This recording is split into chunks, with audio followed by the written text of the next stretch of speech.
Giấy treo thưởng. Tiểu nữ mắc bệnh lạ, tha thiết cầu xin danh y chữa trị. Nếu có thể chữa khỏi, sau khi việc thành, xin dâng tặng thiên hương đậu khấu. Tiểu nữ có thể lấy thân báo đáp. Còn có chuyện tốt như vậy sao? Nghe nói con gái của Dược Vương xinh đẹp lắm. Cái cáo thị treo thưởng này không dễ lấy đâu. Nếu không chữa khỏi bệnh của Lục tiểu thư thì đi vào bằng chân, sẽ phải ra bằng cáng. Không đến mức nghiêm trọng như vậy chứ. Không đâu. Mấy người vào trước đó, cậu không biết đâu. Có người tự xưng là y thánh, có người tự xưng là y thần, còn có người xưng là chuyên gia y học nước ngoài. Kết quả đều bị người ta đánh gãy hai chân, khiêng ra ngoài. Căn bệnh này tôi có thể chữa. Người trẻ, chính cậu là người nhận cáo thị treo thưởng. Đúng vậy, quy củ của Lục mẫu nhân ta, những người có mặt ở đây đều biết. Nếu cậu không đủ bản lĩnh, ta sẽ rất tức giận, hậu quả sẽ rất nghiêm trọng. Vậy nên cho cậu một cơ hội để hối hận. Ta chỉ hỏi ông một câu, nếu tôi chữa khỏi bệnh của tiểu thư nhà ngài, thiên hương đậu khấu có thể cho tôi không? Nếu cậu thực sự có thể chữa khỏi bệnh cho con gái ta, thiên hương đậu khấu là của cậu. Còn đem con gái ta gả cho cậu, kèm theo 100 triệu đồng tiền hồi môn. 100 triệu đồng thì thôi vậy, tôi chỉ cần thiên hương đậu khấu. Vậy cũng được, Ngô tiên sinh. Tiểu thư thế nào rồi? Sinh mệnh của tiểu thư, Lục tiểu thư, đang giảm xuống. Chúng tôi đã cố gắng hết sức rồi. Mời.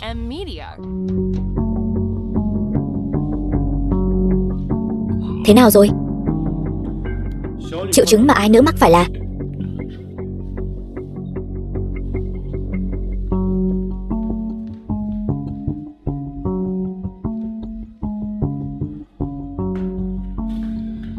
Tào tiên sinh lần này chịu xuống núi chữa bệnh cho tiểu nữ.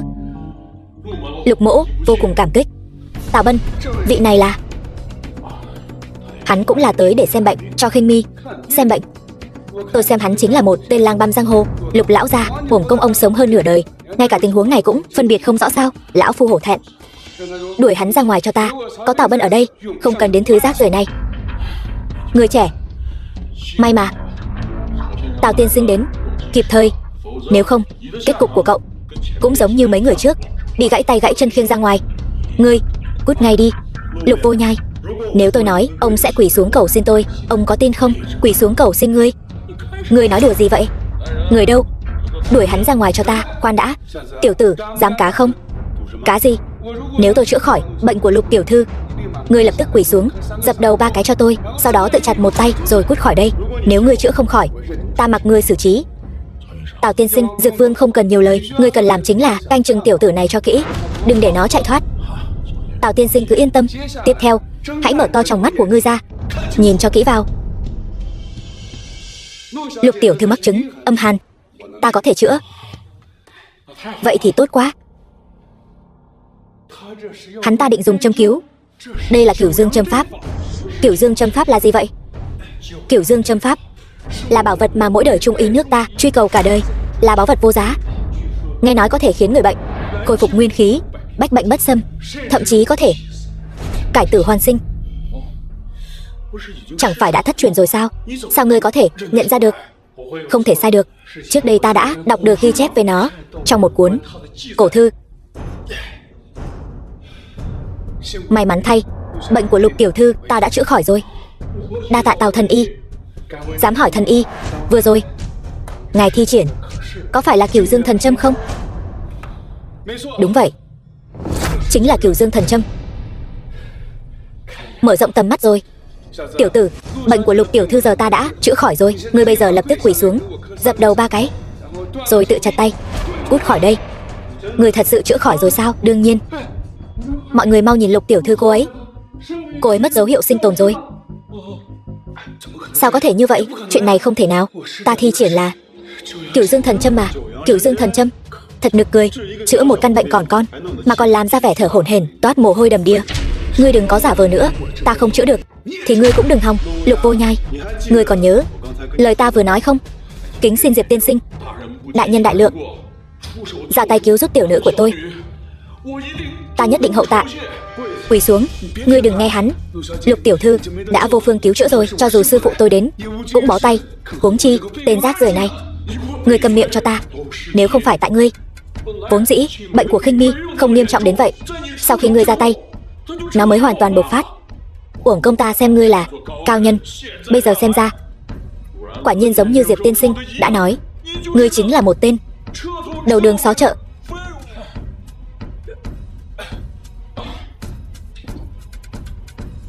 Diệp tiên sinh, xin ngài hãy nể mặt, vì con gái nhỏ vô tội của tôi, ra tay cứu nó.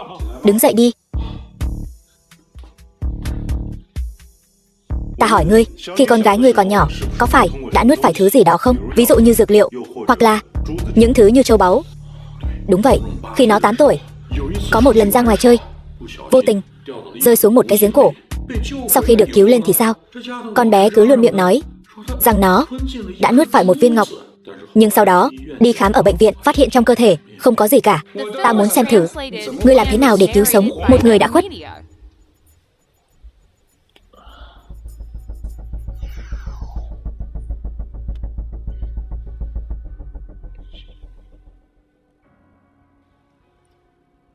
Thiên niên băng châu, đây đúng là một thứ tốt. Được rồi, mọi người mau nhìn xem. Lục tiểu thư, dấu hiệu sinh tồn đã khôi phục.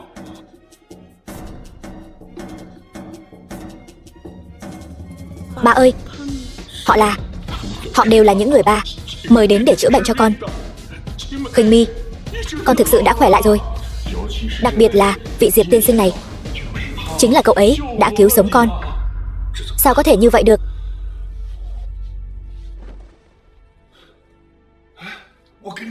Ta liều mạng với ngươi. Diệp thần y, xin hãy tha cho tôi. Trước đây tôi không biết ngài là võ đạo tông sư. Tôi nguyện ý xin lỗi. Muộn rồi.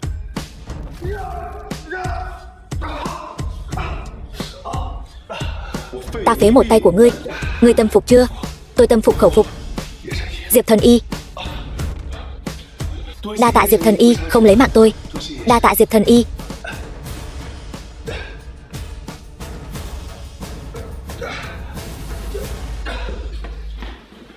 Lục tiên sinh, bệnh của con gái ngài đã được chữa khỏi. Ngài có thể thực hiện lời hứa của mình không? Được chứ? Ta sẽ gả con gái ta cho ngươi, còn cho ngươi thêm 100 triệu làm của hồi môn. Ta không nói đến chuyện này, mà là thiên hương đậu khấu. Được, thiên hương đậu khấu, không vấn đề gì. Mau, mang thiên hương đậu khấu đến đây.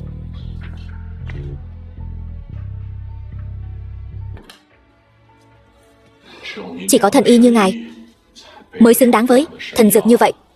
Thiên hương đậu khấu được sản xuất trên đỉnh Bắc Cực, 500 năm mới có một hạt. Quả nhiên phi thường.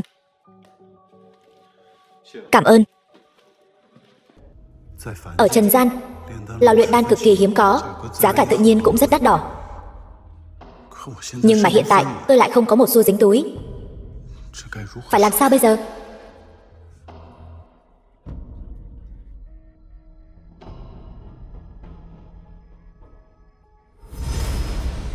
Có rồi.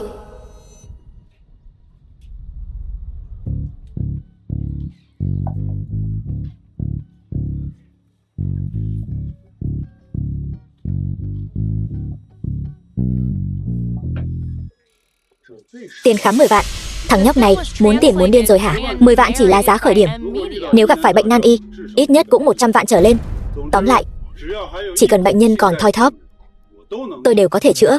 Đến cả viện trưởng bệnh viện Giang Thành số 1 cũng không dám nói như vậy. Thằng oắt con, không sợ gió lớn thổi bay lưỡi người hả? Đi, chém giáo ghê vậy. Nói chị được là chị được. Ta thấy người muốn lên trời rồi đấy. Không cần nhìn nữa, chắc chắn là thằng lừa đảo. Mau báo cảnh sát đi. Tiên sinh, ngài thật sự bệnh gì cũng chữa được sao? Đương nhiên. Vậy phiền ngài đi theo tôi một chuyến. Mẹ, Khuynh Thành, vừa rồi nghe Giang thần y nói ba con không còn sống được bao lâu nữa. Có thật không? Nếu ba con qua đời, vậy mẹ sống còn có ý nghĩa gì nữa? Phu nhân, người mất không thể sống lại. Phu nhân vẫn nên nén bi thương. Đúng vậy, đến cả Giang thần y cũng không chữa được. Cho dù là ai đến, e rằng cũng bó tay. Căn bệnh này tôi có thể chữa. Vị này là... Mẹ, đây là thần y con mời đến. Anh ấy nói bệnh gì cũng chữa được. Bệnh gì cũng chữa được. Chưa có ai dám trước mặt lão phu nói khoác như vậy. Xin hỏi, anh tốt nghiệp học viện y nào vậy? Tôi không phải tốt nghiệp học viện y. Người này ngươi mời từ đâu đến vậy? Chính là ta, mời từ phố đi bộ đến. Phố đi bộ? Hóa ra là một tên lang băm lừa đảo, dám lừa tiền đến tận nhà họ Liễu ta. Tin ta lập tức báo cảnh sát bắt người nhốt vào tù không? Phu nhân, bệnh tình của vị bệnh nhân này chỉ có ta mới chữa được. Ta chỉ hỏi ngươi một câu, chữa hay không chữa? Chữa, ta chữa. Tiền khám bệnh 1.000 vạn không thành vấn đề. Chỉ cần cứu sống được Bảo Quốc, bao nhiêu tiền cũng được. Mẹ thật sự tin hắn sao? Chỉ cần còn một tia hy vọng, mẹ cũng không muốn bỏ lỡ. Ngươi tốt nhất là chữa khỏi cho cha ta.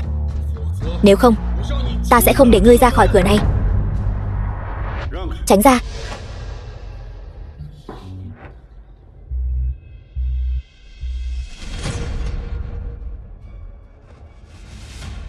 Gia chủ Liễu mắc phải không phải bệnh thương, mà là tà túy nhập thể. Trước khi ông ấy phát bệnh, có từng đến nơi nào âm khí nặng không? Cha tôi đã đến nghĩa trang tế lễ ông nội tôi. Vậy thì đúng rồi.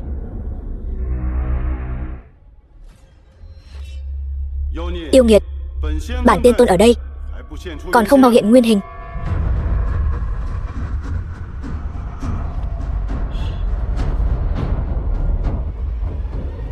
Phá.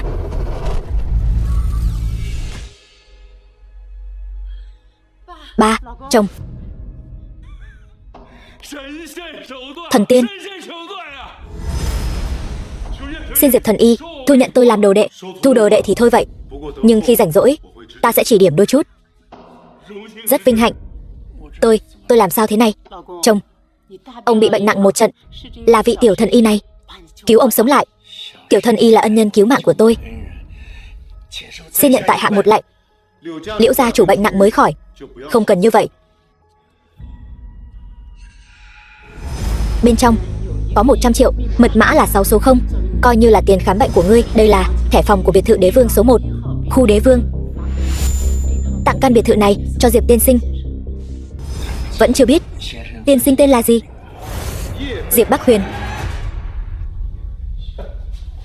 Sư phụ. Diệp tiên sinh. Còn vị này là Chu Bảo Thành, gia chủ Chu gia, rất thích đạo pháp, bình thường thích sưu tầm pháp khí. Hôm nay chúng tôi sẽ để ông ấy giới thiệu một chút. Đây chính là Diệp tiên sinh mà ba cô thường nhắc đến.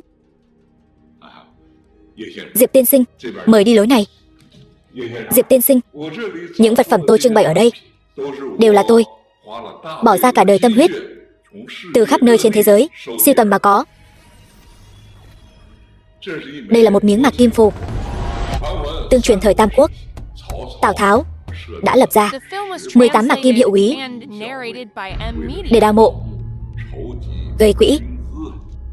Tấm mạc kim phù trong tay tôi chính là một trong số 18 cái đó. Chu Tam gia, ngài chắc chắn đây là mạc kim phù nguyên bản? Nếu là thật thì rất có giá trị khảo cổ đấy. Tam gia nói là thật thì chắc chắn không sai được, cũng phải nghĩ lại xem. Đồ tầm thường, Tam gia mà thèm để mắt tới sao? Tam gia, không biết cái mạc kim phù này có thể nhượng lại không? Tôi nguyện trả 1.000 vạn.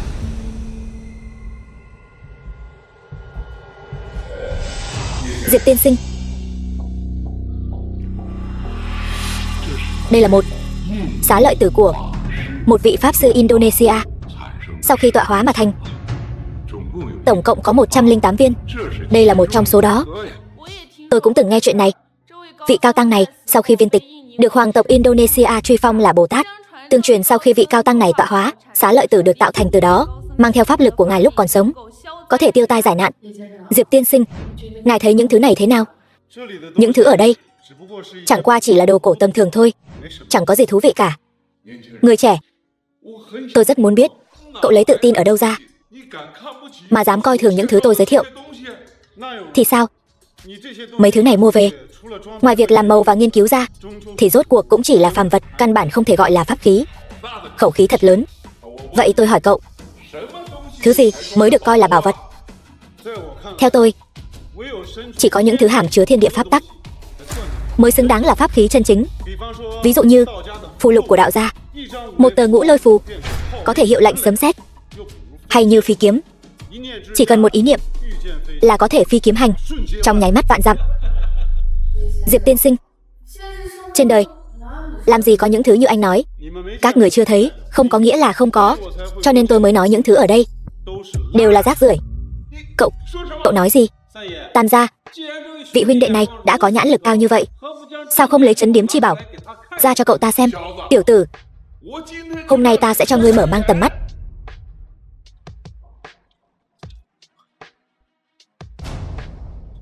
Cổ kính này là trấn quán chi bảo của buổi triển lãm pháp khí lần này. Ta gọi nó là U Minh cổ kính.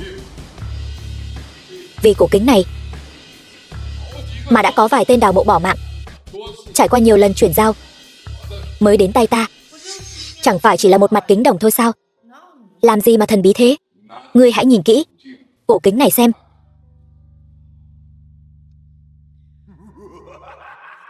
Có ma.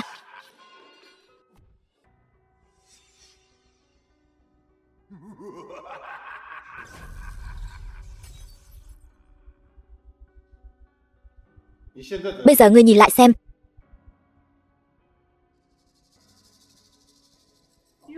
Ma nữ đâu mất rồi? Không thể nào. Đây chỉ là một danh khí nhiễm chút ít ma lực mà thôi. Căn bản không thể gọi là pháp khí. Chẳng có gì thú vị. Tôi đi đây. Khoan đã. Liễu đại tiểu thư, người trẻ tuổi cô dẫn đến này, tuổi còn trẻ mà khẩu khí không nhỏ. Diệp tiên sinh là bằng hữu của tôi. Anh ấy tinh thông y thuật, đã từng cứu mạng cha tôi. Người trẻ tuổi, những thứ này cậu đều không để mắt sao? Vậy thì hãy xem bảo bối mà lão phu mang đến.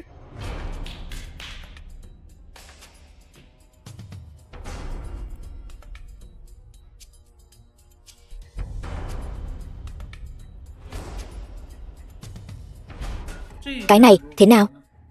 Tôi thấy cũng chẳng có gì đặc biệt. Lão phu sẽ cho ngươi mở mang tầm mắt.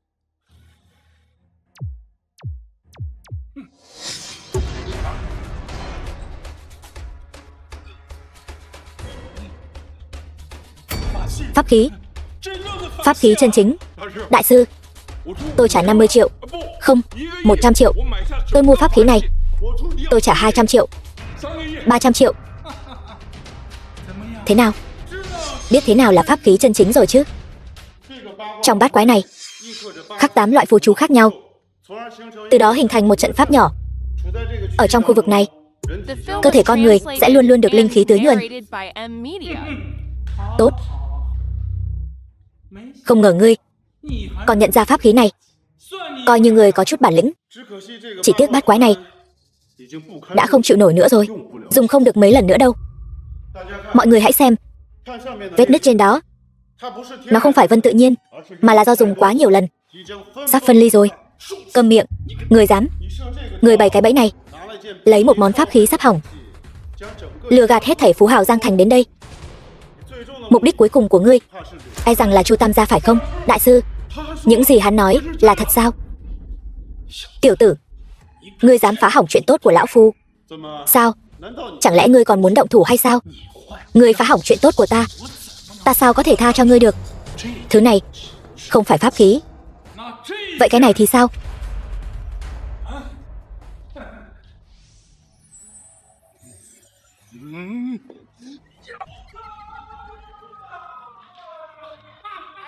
Pháp sư, đây là pháp thuật gì vậy?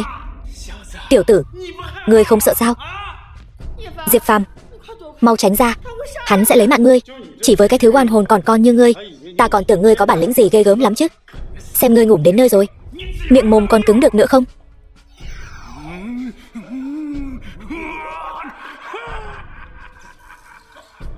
Yêu nghiệt nhỏ nhoi, không đáng.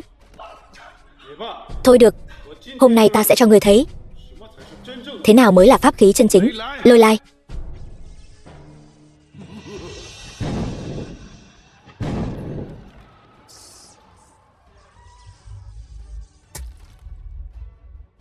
Đây là lôi pháp của thiên sư. Đại sư, tôi không dám nữa. Đệ tử không dám nữa. Đại sư, đệ tử không dám nữa. Cút đi. Nếu còn để ta thấy ngươi bước chân vào Giang Thành nửa bước, ta nhất định đánh cho ngươi hồn phi phách tán. Dạ. Diệp tiên sinh. Không, Diệp đại nhân, tôi biết ngài pháp lực vô biên, thần thông quảng đại. Cái tên họ Hoàng kia, thứ gà đất gì đó, Chu Bảo Thành. Ta hỏi ngươi một câu, Chu gia các ngươi có nguyện thần phục ta không? Diệp tiên sinh, Chu gia chúng tôi nguyện lấy ngài làm tôn chủ. Tiền gia chúng tôi nguyện lấy Diệp tiên sinh làm tôn chủ. Tôn gia chúng tôi nguyện lấy Diệp tiên sinh làm tôn chủ. Nhớ kỹ những lời các ngươi nói hôm nay. Ta tên là Diệp Bắc Huyền. Khuynh Thành, chúng ta đi.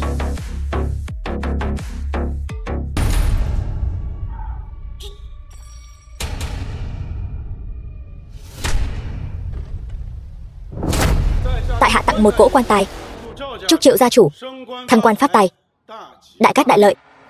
To gan, ngươi là ai? Dám quấy rối hôn lễ của con ta? Cha, hắn chính là Diệp Phàm mà con đã kể với cha. Thì ra ngươi chính là Diệp Phàm. Hắn không phải đã qua đời rồi sao? Ta lúc đó tận mắt thấy hắn bị nhét vào bao tải, ném xuống sông Lan Thương rồi. Trước đây ta quả thật đã qua đời. Sở dĩ không nuốt trôi cục tức này chính là vì muốn quay lại trả thù các ngươi. Đám lão già này, ngươi chưa qua đời thì đã sao? Triệu gia ta bây giờ là một trong tứ đại gia tộc Giang Thành, quyền thế ngập trời. Con trai ta bây giờ là Tân Võ Đạo Tông sư. Ngươi chỉ là một thằng nhãi danh. Ngươi có thể làm gì Triệu gia ta? Lão già thối tha nhà ngươi, cái quan tài này là chuẩn bị cho ngươi đấy. Hôm nay Triệu gia diệt môn. Nhãi danh, ta thật không biết ngươi lấy đâu ra can đảm dám nói câu đó. Hôm nay là ngày đại hỷ của ta, danh gia vọng tộc Đế Đô đều đến, quan khách nườm nượp. Hơn nữa Diệp tiên tôn sắp giáng lâm. Ngươi dám ở đây gây rối, ngươi chỉ tìm đường tử thôi. Ngươi nói không sai, hôm nay quả thật có người sẽ ngủm. Nhưng người đó là ngươi. Ngươi thật sự là quá ngông cuồng. Ta bây giờ cho ngươi một cơ hội, lập tức quỳ xuống dập đầu cho ta 3 cái. Ta xem như ngươi là bạn trai cũ của Thi Vận, có thể tha cho ngươi một con đường sống. Xin lỗi, con đường sống này ngươi hãy giữ lại cho mình đi. Ta không cần ngươi chừa đường sống cho ta.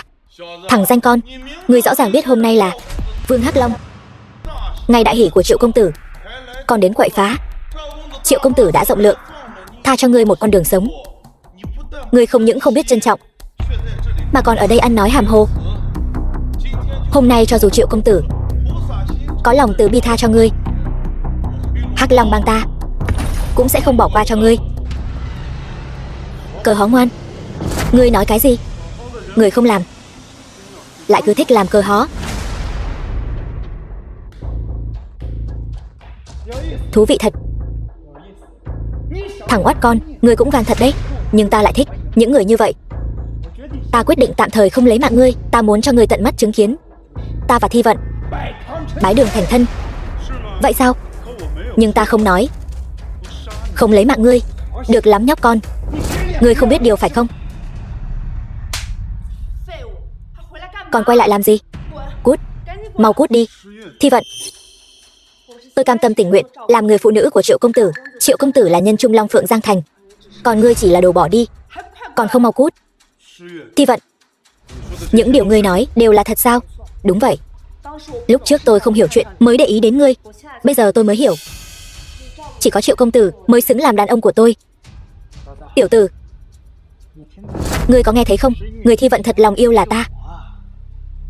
Thi Vận, ngươi chẳng lẽ không muốn xem con gái ruột của ngươi? Ngươi nói là Kỳ Kỳ, hôm nay nó cũng tới đây. Kỳ Kỳ, ba, ngươi không phải nói cái nhiệt trùng này sống không nổi nữa sao? Điều này không thể nào.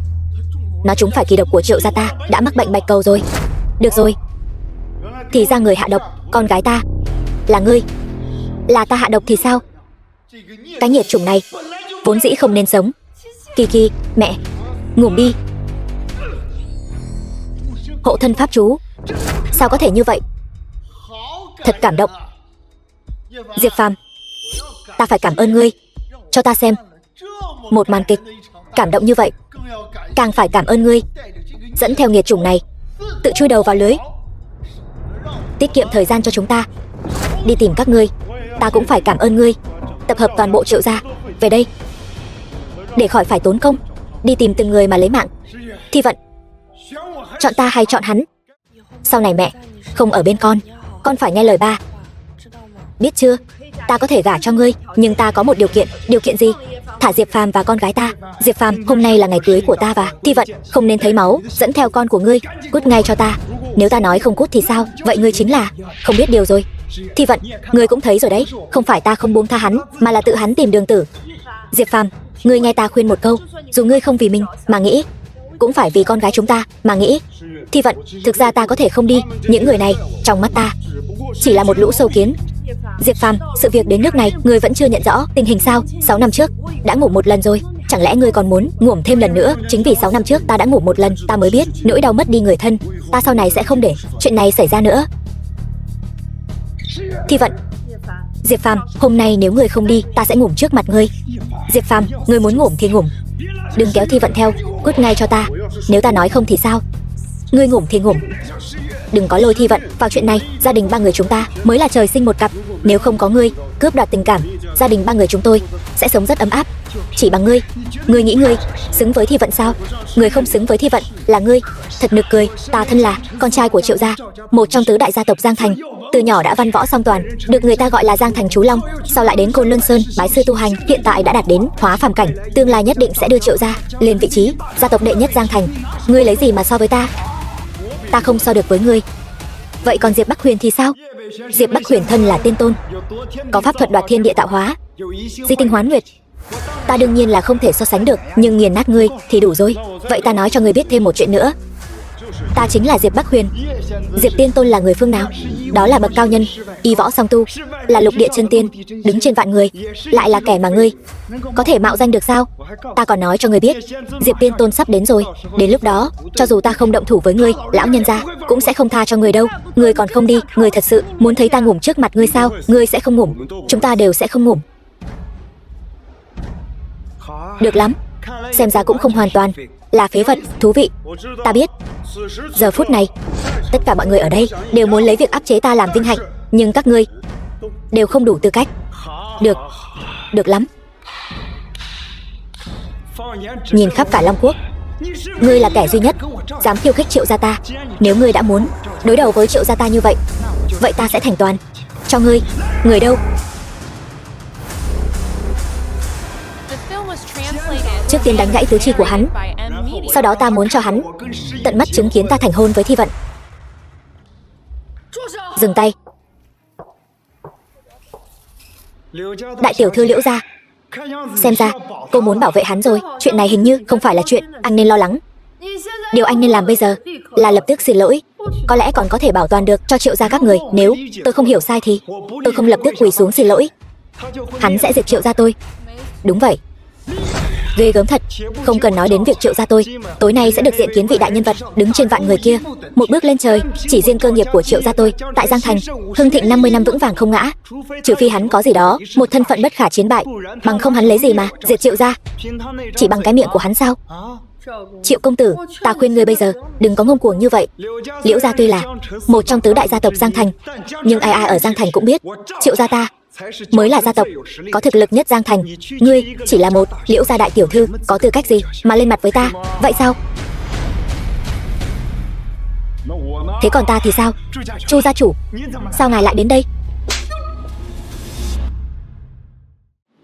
Ta hôm nay đến đây chính là muốn dạy dỗ ngươi, kẻ không biết trời cao đất dày là gì. Hắn chẳng phải là Diệp Phàm sao? Ngài quen hắn? Chu lão, không cần phải phí lời với hắn. Vâng, Diệp tiên sinh. Chu Bảo Thành, ngươi hôm nay là đến phá đám hả? Lão phu không có ý đó, nhưng nếu các ngươi muốn động đến Diệp tiên sinh thì Chu gia ta sẽ bảo vệ hắn. Ngươi và ta đều là tứ đại gia tộc Giang Thành, hà tất phải vì một người ngoài mà tranh đấu? Các ngươi thật là có mắt như mù. Diệp tiên sinh lật tay làm mây, úp tay làm mưa, chỉ cần động một ngón tay là có thể khiến Triệu gia hóa thành cho bụi. Sao nào? Bây giờ tứ đại gia tộc Giang Thành hai nhà đứng về phía ta, ta có thể mang Thi Vận đi rồi chứ? Tứ đại gia tộc Giang Thành, Triệu gia, Lâm gia, Chu gia, Liễu gia, ngươi bây giờ đã tìm được hai nhà đứng về phía ngươi, nhưng cũng chỉ là 2 đấu 2, hòa nhau thôi. Ngươi đừng có đắc ý quá sớm. Vậy sao? Lâm Thái Sơn, ta bây giờ hỏi ngươi, ngươi đứng về phía nào? Ta chọn đứng về phía Diệp Phàm. Được, bỏ tối theo sáng, chưa muộn đâu. Lâm Thái Sơn, ngươi nỡ để bảo bối nữ nhi của ngươi gả cho tên phế vật này sao? Ai là phế vật? Còn chưa chắc đâu. Tốt, Diệp Phàm, ta không ngờ Chu gia và Liễu gia lại đứng về phía ngươi. Ngươi hãy mang Lâm Thi Vận đi đi. Ba, sao ba có thể để hắn mang Thi Vận đi? Thi Vận là con dâu của Triệu gia ta. Đồ vô dụng, cả ngày chỉ gây rắc rối cho ta. Ngươi hãy tự kiểm điểm lại mình đi. Bác sĩ, con gái tôi sao rồi? Là mẹ của Diệp Kỳ phải không? Phải, tôi đây. Triệu chứng hiện tại của Diệp Kỳ đã đến giai đoạn cuối của bệnh bạch cầu. Chúng tôi hiện đang chuẩn bị tiến hành điều trị bảo tồn cho cháu, tức là khả năng hồi phục không còn lớn nữa. Mọi người hãy chuẩn bị tâm lý. Thi Vận, em yên tâm, anh dù lên 9 tầng trời, xuống tận U Minh, cũng nhất định sẽ giành lại mạng sống cho Kỳ Kỳ. Con trai, con không phải giỏi y thuật sao? Xem có cách nào khả quan không? Cách thì có, nhưng con cần mượn một chút ngoại lực. Ngoại lực gì? Con cần một lò luyện đan. Lò luyện đan? Mẹ đừng lo lắng nữa, con nhất định sẽ chữa khỏi bệnh cho Kỳ Kỳ. Thôi nào, cả nhà ba người vừa mới đoàn tụ. Kỳ Kỳ lại. Tôi khuyên mọi người đừng làm những việc vô ích nữa. Hiện nay trong nước bệnh bạch cầu giai đoạn cuối, khả năng điều trị khỏi vẫn chưa có.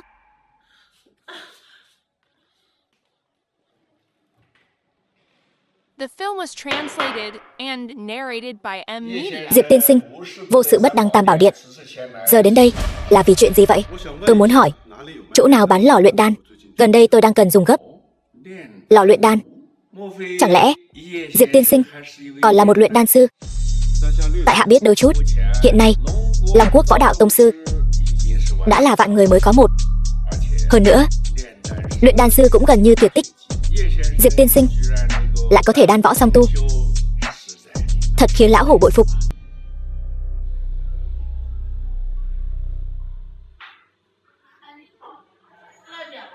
Cái này và cái này, rồi cái này nữa. Làm nhanh lên nhé. Tiểu thư đợi chút, tôi sẽ báo nhà bếp ngay.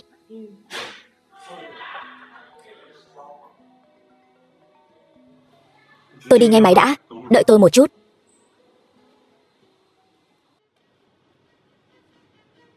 Ra đây. Lại có thể phát hiện ra chúng ta. Thằng nhãi nhà ngươi cũng là võ giả. Võ giả là cái thứ gì? Bản lĩnh chẳng ra gì, khẩu khí lại lớn. Tự giới thiệu đi. Ta là người của một trong tam đại gia tộc Đế Đô, Khương gia. Ta tên là Khương Hoành Độ. Bây giờ cho ngươi hai lựa chọn, hoặc là thần phục ta, hoặc là ngủm. Chọn đi. Ngươi có ý gì? Ý rất đơn giản. Thần nông đỉnh có phải đang ở trong tay ngươi? Đúng, ngay trong tay ta. Xem ra ngươi thật đúng là một luyện đan sư. Không sai. Vậy ta nói thẳng luôn, Khương gia bọn ta đang thiếu một luyện đan sư.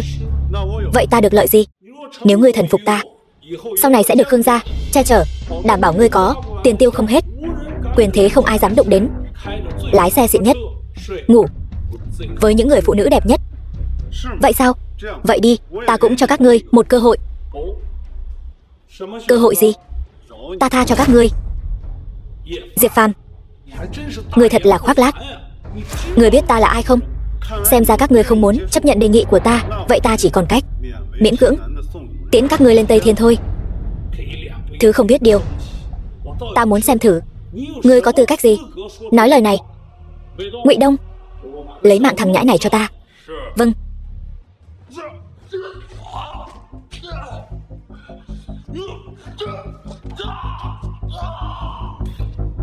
Làm cờ hó có lợi ích gì? Đây chính là kết cục của kẻ làm cờ hó. Đại ca, tôi sai rồi. Tôi thật sự không biết ngài là võ đạo tông sư sao? Ta đã nói rồi, ta không phải là cái gì võ giả, càng không phải võ đạo tông sư. Nhớ kỹ, ta là tu tiên giả. Ta gọi là Bắc Huyền Tiên Tôn, cũng gọi là Diệp Bắc Huyền Tiên Tôn. Không phải Tiên Tôn. Tôi thật sự không biết ngài là Tiên Tôn. Tiên Tôn tha mạng. Tiên Tôn. Vậy ta hỏi ngươi, ngươi có nguyện thần phục ta không? Tôi nguyện ý. Tôi nguyện ý thần phục Tiên Tôn. Sau này Đế Đô Khương gia chúng tôi lấy Diệp Bắc Huyền làm tôn chủ. Tốt. Vậy ta sẽ giữ lại cho ngươi một cái mạng này. Cút đi.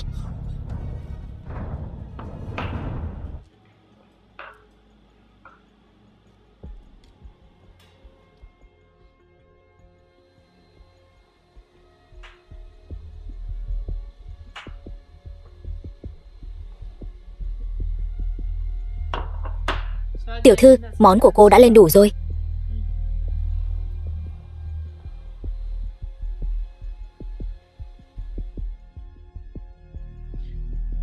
Ngươi nói là thật sao? Đại tiểu thư, lão nô tận mắt chứng kiến. Bắc Huyền Tiên Tôn, tu tiên giả. Nhanh, ngay lập tức triệu tập tộc hội. Thiệu gia ta phải không tiếc bất cứ giá nào kết giao với Diệp tiên sinh. Vâng.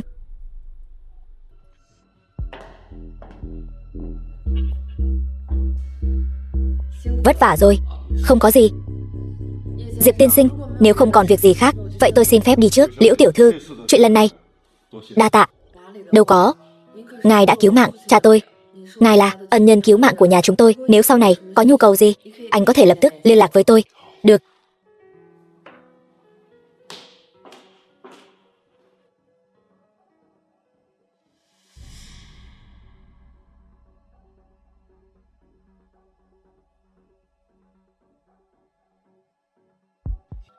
Diệp tiên sinh, ngươi đến rồi.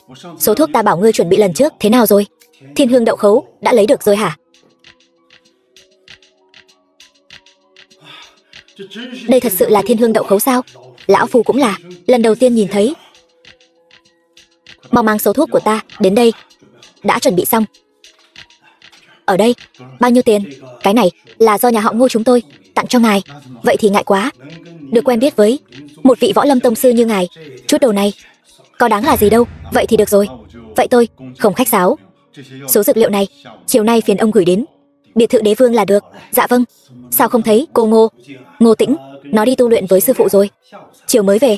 Hay là cậu ở lại dùng bữa? Tôi sẽ bảo nó trực tiếp xin lỗi cậu. Ăn cơm thì khỏi, tôi để lại chút đồ cho cô ấy.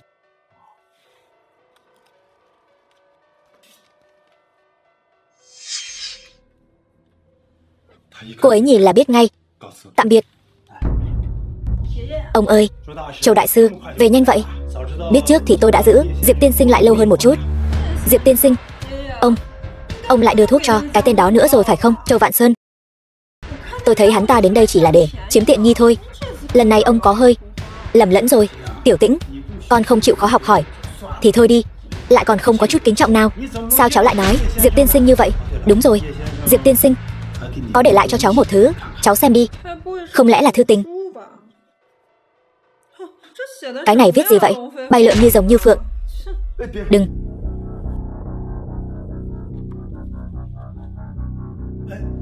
Châu đại sư, chuyện này là sao? Cái này viết gì vậy?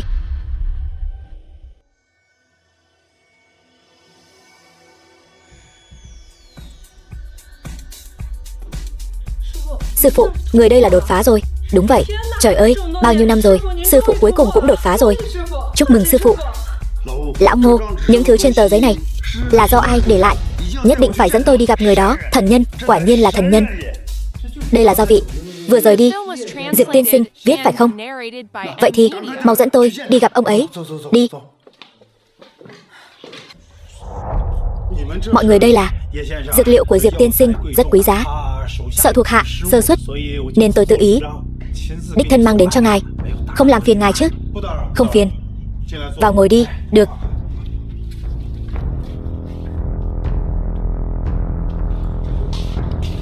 Cái này, đây là thần nông đỉnh sao?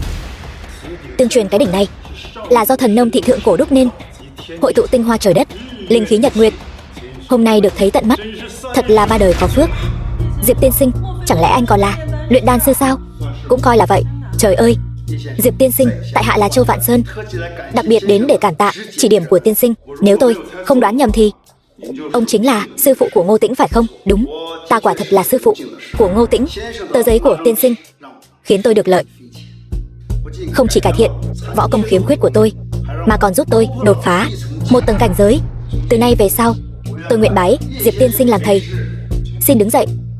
Châu tiên sinh, ngài đã ngoài 70, còn tôi mới ở tuổi 30. Ngài bái tôi làm thầy, há chẳng phải loạn luân cương thường? Cái này cũng đúng. Bất quá, nếu có thời gian tôi sẽ chỉ điểm cho ngài. Vậy, đa tạ Diệp tiên sinh. Tiểu nữ Ngô Tĩnh nguyện bái Diệp tiên sinh làm thầy. Sư phụ ở trên xin nhận đệ tử nhất bái. Cái này, Diệp tiên sinh, ngài cứ nhận cháu gái tôi làm đồ đệ đi. Con bé ấy thật sự là một hạt giống tốt. Nhưng mà nếu sư phụ không đồng ý, đệ tử sẽ quỳ mãi ở đây không dậy. Thôi được rồi, thấy tên con cũng có chữ Tĩnh, cũng coi như có duyên với đạo gia. Ta sẽ nhận con làm đồ đệ, đạo hiệu Thanh Liên. Đa tạ sư phụ. Tôi phải đi luyện đan rồi. Chư vị, xin mời về cho. Vậy, cáo từ.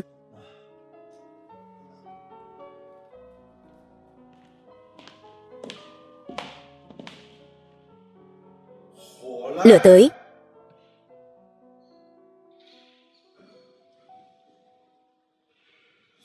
Tả thủ vi dương, hữu thủ vi âm, âm dương giao hội,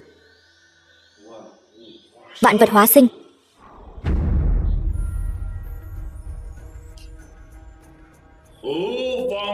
Đạo hữu phương nào?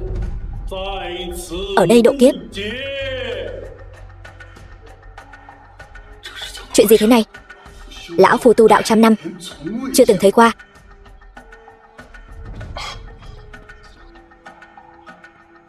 A Di Đà Phật. Thiên dị tượng.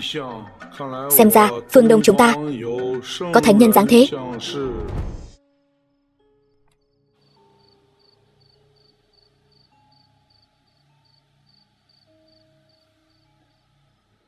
Kỳ Kỳ, con cảm thấy thế nào rồi?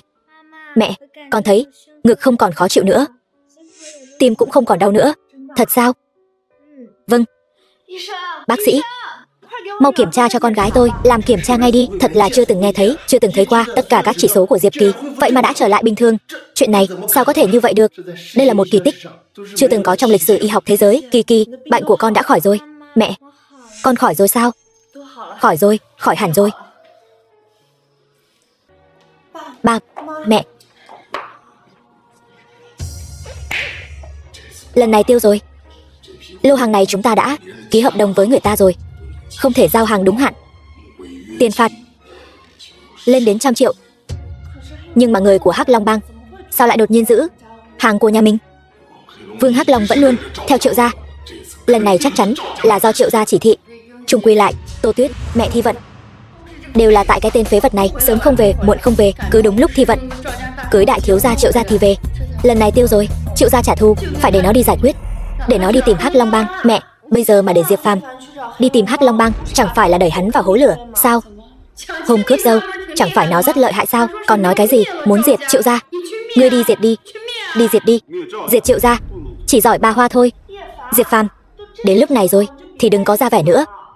Được, Diệp Phàm, bây giờ ngươi hãy đến Hắc Long Bang lấy hàng về.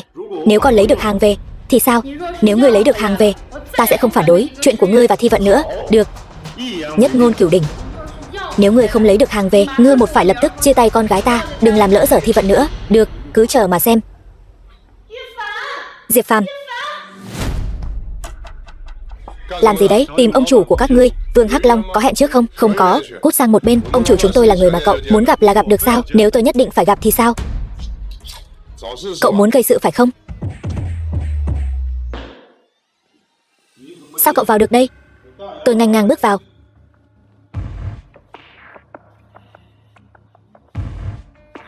Cậu đến đây làm gì? Lô hàng của Lâm gia là do anh giữ lại phải không? Đúng, là tôi giữ lại, thì sao? Trả lô hàng đó ra ngay. Dựa vào cái gì? Cậu nói trả là tôi trả sao? Vương Hắc Long này sau này còn mặt mũi nào ở Giang Thành nữa? Vậy nếu tôi nói tôi có thể khiến Hắc Long Bang biến mất khỏi toàn Giang Thành, anh tin không? Thật nực cười. Hắc Long Bang ta ở Giang Thành ngạo nghễ 20 năm không ngã, chỉ bằng một thằng nhóc như cậu. Cậu lấy tự tin ở đâu ra? Cậu ăn gan hùm mật gấu rồi hả?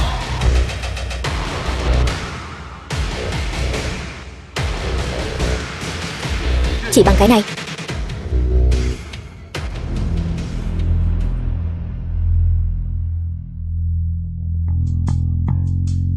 Chân khí ngoại phóng. Cậu là võ đạo tông sư.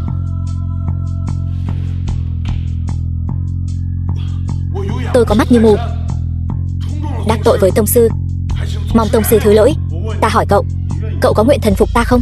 Hắc Long Bang ta sau này sẽ lấy tông sư làm tôn. Được, vậy thì trả lô hàng của Lâm gia ra ngay. Vâng. Ngoài ra chuẩn bị thêm 10 triệu để bồi thường cho Lâm gia. Vâng.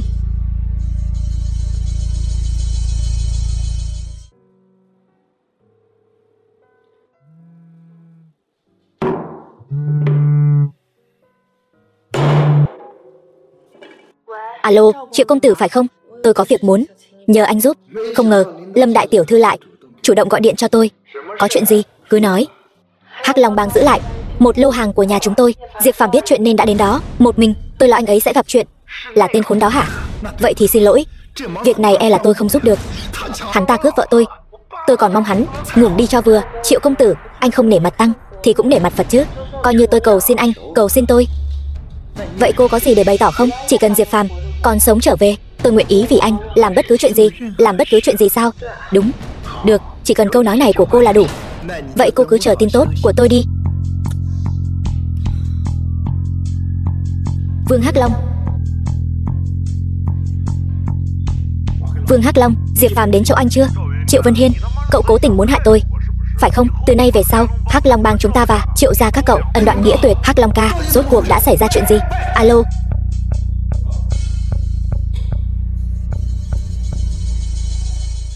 Diệp Phàm, anh về rồi. Anh không sao chứ? Có bị thương không? Tôi không sao. Không ngờ nha, không ngờ cậu lại bình an vô sự trở về. Lão Lâm, sao ông vẫn chưa hiểu ra vậy? Cậu ta chắc chắn còn chưa vào được cửa Hắc Long bang nữa. Ý gì? Chưa đi chứ gì. Làm màu thôi. Mẹ nhìn con này bình an vô sự trở về, sao con có cảm giác mẹ như là rất không vui. Bớt nói nhảm. Nhà họ Lâm ta cần là lô hàng bị niêm phong kia. Tính đến thời điểm hiện tại, nhà họ Lâm ta vì lô hàng đó mất toi 5 triệu. Trước đó đã nói rõ rồi, ta không phản đối chuyện của ngươi và Thi Vận, nhưng với điều kiện là ngươi phải giải quyết được chuyện lô hàng xong xuôi. Thế mà giờ thì sao? Không những không giải quyết được mà còn mất toi 5 triệu. Nếu ngươi không giải quyết được thì đừng có ở đây trướng mắt. Ai nói con chưa giải quyết? Thư ký. Alo, ông nói lô hàng của tập đoàn chúng ta đã được giải quyết rồi sao? Tốt quá rồi. Được, tôi biết rồi. Lão Lâm, vấn đề thật sự được giải quyết rồi sao? Đúng vậy, quả thật đã được giải quyết rồi. Hay quá. Mẹ, vậy thì mẹ không phản đối chuyện của con và Diệp Phàm nữa chứ? Khoan đã, vấn đề thì được giải quyết rồi, nhưng ai có thể chứng minh là do nó giải quyết chứ? Tôi biết ngay hai người sẽ nói thế này. Nếu đã vậy, Hắc Long bang bồi thường 10 triệu. Hai người có muốn không? 10 triệu? Ngươi còn khiến họ bồi thường nữa hả?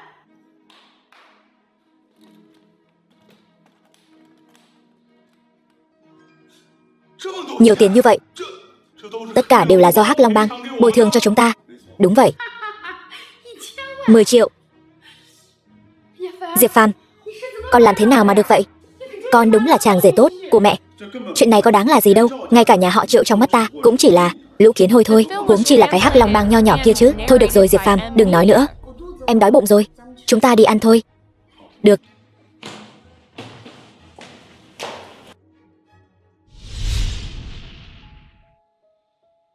Thi Vận, sao em không ăn? Không hợp khẩu vị sao? Diệp Phàm, em muốn nhờ anh một việc. Vợ giữa chúng ta. Nói gì mà nhờ với không nhờ. Có chuyện gì thì em cứ nói. Sau này chúng ta sống yên ổn, có được không? Anh đừng gây thù chuốc oán với ai nữa, cũng đừng có nói năng bạt mạng nữa. Thi Vận, vì em, anh sẵn sàng đắc tội với bất kỳ ai. Hơn nữa anh cũng không sợ đắc tội với ai cả, cũng chỉ là dẫm thêm một con kiến hôi thôi. 6 năm trước, anh đã không bảo vệ được em. Bây giờ, anh sẽ bảo vệ em cả đời giàu sang. Diệp Phàm, em thật sự rất mệt mỏi, anh có biết không? Anh tưởng anh là ai? Từ Triệu gia đến Hắc Long bang, lần nào anh chẳng dựa vào vận may. Anh tưởng vận may sẽ luôn theo mình sao? Thi Vận, ý em là gì? Anh tưởng dựa vào năng lực của mình thực sự có thể lấy lại số hàng đó từ Hắc Long bang sao? Chẳng phải em đã đi cầu xin Triệu Vân Hiên đồng ý với điều kiện của hắn, anh bây giờ có thể yên ổn ngồi ở đây. Thực sự là tạ ơn trời đất. Thi Vận, em hiểu lầm rồi. Thực ra là... Thôi, anh đừng nói nữa. Em bây giờ phải đi tìm Triệu công tử. Hy vọng hắn nể mặt chúng tôi. Còn có hôn ước sẽ không làm gì em. Thi Vận, thật ra chuyện này với Triệu Vân Hiên chẳng có chút liên quan nào. Nếu em không tin, anh bây giờ sẽ lập tức gọi điện cho Vương Hắc Long tới đây. Thôi đủ rồi, em thật sự chịu đủ rồi. Anh đừng có giả vờ nữa. Em không muốn diễn kịch với anh nữa. Thi Vận,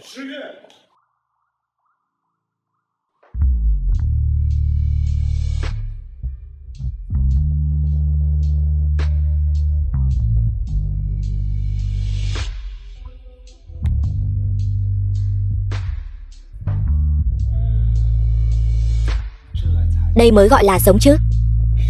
Sảng khoái. Triệu thiếu, Lâm Thi Vận đến rồi.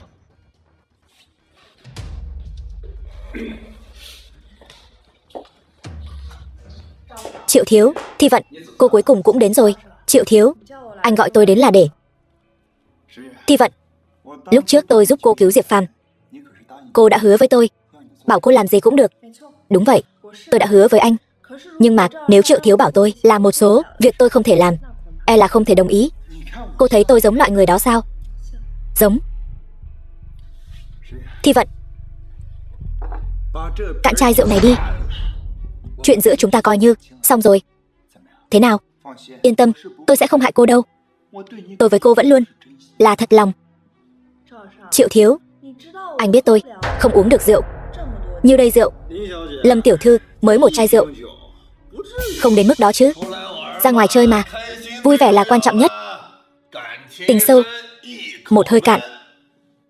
Triệu thiếu, cho Diệp tiểu thư xem nào. Được. Hôm nay vui vẻ, tôi sẽ uống với Thi Vận một chén. Được. Triệu thiếu hào phóng.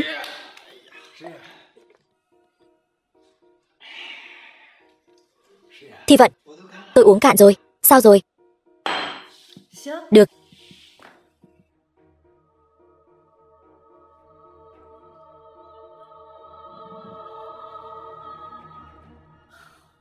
Triệu thiếu, tôi không phải muốn trốn rượu, tôi uống không nổi nữa. Nếu uống không nổi thì uống với tôi một ly dao bôi. Sao nào? Chuyện của chúng ta coi như xong. Rót rượu.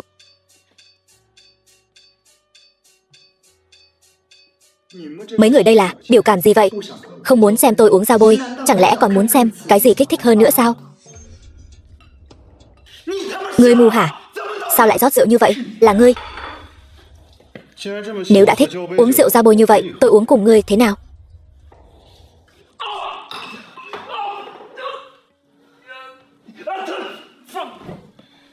Diệp Phàm, sao chỗ nào cũng có người thế? Đây là hội sở Hào Môn Giang Thành, chỉ có Hào Môn Giang Thành mới có tư cách vào đây. Sao ngươi lại trà trộn vào được? Tôi dùng hai chân bước vào đây. Thi Vận, em không sao chứ? Không sao. Để em uống rượu này đã. Em không muốn nợ ân tình của người nào đó. Em thôi đi. Đừng uống nữa. Em không nhận ra là họ đang đùa giỡn em sao? Được. Nếu hai người đã đến rồi thì hôm nay không ai được rời khỏi đây cả. Vậy sao?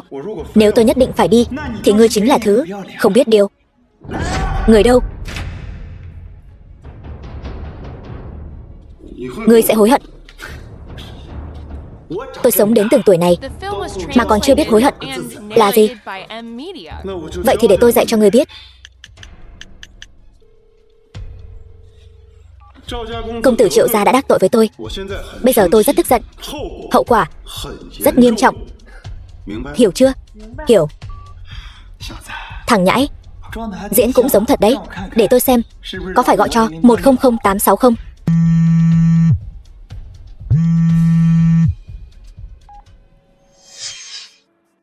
Triệu Vân Hiên, tại sao nhận được điện thoại lại bỏ đi?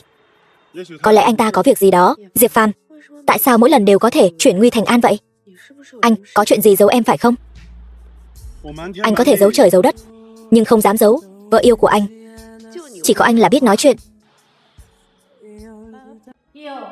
Chí Trung, cháu ngoại của anh ra vẻ ta đây lắm đấy. Hôm nay là tiệc mừng thọ 80 tuổi của chúng ta. Nó lại để những bậc trưởng bối như chúng ta phải đợi nó một mình. Mợ, cháu xin lỗi, trên đường bị tắc xe, cháu đến muộn. Diệp Phàm, ngoại nhớ cháu lắm. Mấy năm nay cháu đi đâu vậy? Mất tích 6 năm rồi. Ngoại ơi, 6 năm nay cháu đi lính, sau đó được quân đội điều đi làm nhiệm vụ đặc biệt, không thể liên lạc với gia đình. Đi lính là việc tốt, lần này về thì làm việc cho tốt vào. Bố mẹ cháu cũng già rồi, tương lai phải dựa vào cháu đấy. Cảm ơn ngoại đã quan tâm. Bà nội, hôm nay là sinh nhật 80 tuổi của bà, củ nhân sâm 100 năm trường bạch này là cháu nhờ người quen mới mua được. Chúc bà sống lâu trăm tuổi, sức khỏe dồi dào. Mua quà đắt tiền như vậy làm gì? Chỉ cần tấm lòng là đủ rồi. Mẹ, đây là tổ yến vàng quý giá của Đông Nam Á. Chúc mẹ phúc như Đông Hải, thọ tỷ Nam Sơn. Tốt, đều tốt. quà cáp gì đó, không quan trọng. Quan trọng là cháu nội cháu ngoại của tôi đều thành tai. Có kẻ nào đó chắc là không đến tay không? Đến ăn trực chứ. Quà của tôi quý giá hơn tất cả mọi người ở đây. Có tiền cũng không mua được, còn có tiền cũng chẳng mua nổi. Vậy tôi muốn xem thử anh họ mang món quà quý giá gì đến đây. Đây chính là quà của tôi. Cái hộp nhỏ xíu này có thể chứa món quà quý giá gì được. Anh đừng có đùa với chúng tôi chứ. Quà gì? Các người mở ra sẽ biết.